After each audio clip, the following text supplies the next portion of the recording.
Seorang pria di Blitar tiba-tiba membentangkan poster saat mobil Presiden Joko Widodo beranjak meninggalkan lokasi vaksinasi di area PIPP Kota Blitar menuju makam Bung Karno, Selasa, tanggal 7 September tahun 2021.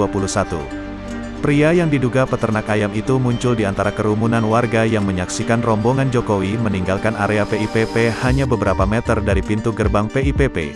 Pria tersebut membentangkan poster dengan tulisan, "Pak Jokowi bantu peternak beli jagung dengan harga wajar." Poster itu dibentangkan persis ketika mobil yang dikendarai Jokowi melintas pelan di Jalan Mohatta.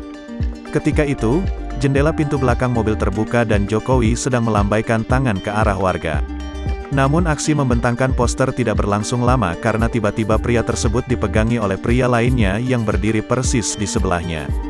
Pria yang kemudian diketahui sebagai Ketua Paguyuban Becak Makam Bung Karno, Kukuh Rudiono, itu juga merebut poster dari tangan pria diduga peternak tersebut. "Saya kaget kok tiba-tiba ada yang mengacungkan poster di sebelah saya. Langsung saya pegang dia," ujar Kukuh kepada wartawan. Kabagops Polres Blitar Kota Kompol Hari Sutrisno yang menyaksikan kejadian tersebut langsung menggelandang pria tak dikenal itu dan membawanya ke mobil polisi.